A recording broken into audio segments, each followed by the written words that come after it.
თან ვერ გავაკეთებთ. აი გუში რაც თქვენ ნახეთ და მთელმა საქართველომ რაც ნახა, ეს არის ძალიან ცუდი, მაგრამ რა გინდა როქნა ზოგჯერ ესეთი გამონათქვამი არსებობს, რომ ზოგჯერ ღმერთით შესწავლას უშვებსა, ხო? ეს გოგო ბიჭები ჩვენ რაც ნახეთ ჩვენი თვალით, გაგონილი გვაქვს სადღაც კი შევხვედრია, მაგრამ 20 ბავშვი ერთად რომ მოვიდა ესეთ მდგომარეობაში იყვნენ და ჩვენ რომ მათ ერთი დღე მოვეფერეთ და იმ დონეზე მოვეფერეთ რომ 20-ვეს ჩვენ ძალიან ბევრ საინტერესებს აი როგორ იყო და კაცურად და ქართულად და ხან მე თქვენ ჩემი შვილიშვილების ტოლები ხარ და ძალიან კარგად მიცნობ. არის ადამიანები მარტო ლაპარაკობენ და თქვენ ხო ხედავთ თქვენ ჩემ თვალწინ იზრდებით ხო და ჩვენ ყოველ დღეს საქმეს ვაკეთებთ. მე მინდა თქვენ დაგანახოთ და თქვენ გოგო ბიჭებს რომ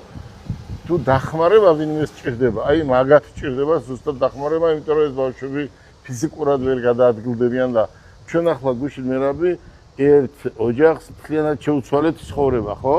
მთლიანად შეუცვალეთ ცხოვრება, იმიტომ რომ შეუცვალეთ ცხოვრება. და ზოგჯერ ქართველები ცოტა ესეთი ხალხი ვართ, აი შურიანი ხალხი ვართ. აი 2 წლის უკან კლავჭიდელი რო იყო და აეროპორტში როგორ ნახეთ ჩვენ, მე ხო დაგავალე თქვენ სასწრაფოდ მოიძიეთ სად არის, როგორ არის ჩამოვიყვანეთ ქუთაისიდან და ჩვენ ბატონი ვახტანგ გახობაძე და ჩვენ მას თქვენად ცხოვრება შეუცვალეთ, მაგრამ თვითონ კარგი ბიჭი გამოდგა და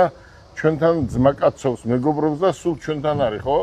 არცეთ ჩვენ ღონისძიებას არ აკეთება გუშინ, როგორ მიესალმა ბავშვებს, როგორ მოეფერა ბავშვებს, ამაზე უკეთესი შეგრძნობა არაფერი არ არის. და რა ჩვენ გუშინ საჩუქარი გადავეცით, რაც ჩვენ ჩავთვალეთ საჭიროდ, ის საჩუქარი გადავეცით. თანხა თურმე იწერება რამდენი იყო თანხა იმდენი იყო ცოტა ხანი ეყოფათ მაგ ბავშვებს გამიგე ან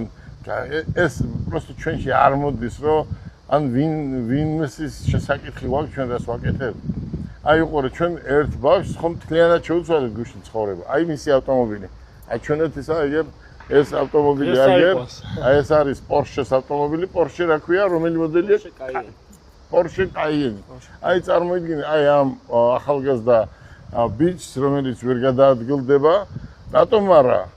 მე ეს გავაკეთე სული და გული და რატო არა ეყენოს გარაჟში ხო მანქანა მამამის ბიძას ძმას ვიღაცას დასვან წინ დაждდება და ერთ კრუგი რო დაარტყავს ერთ თვეში ქალაქში მისი ცხოვრება უკვე სხვანაირად შეიცვლება და სხვანაირად აზროვნებდეს იქნება და თქვენ ახალგაზრდები ხარ და ყველას უნდა ურჩიოთ რომ მხოლოდ შრომით მიაღწევთ ყველაფერს უშრომლად არაფერს არ მიაღწევთ ადამიანი რომელიც წუწუნებს ხელი გაქვს ფეხი გაქვს ჯამთელი ხარ უმაღლეს სასწავლებელი დამთავრებული გაქვს და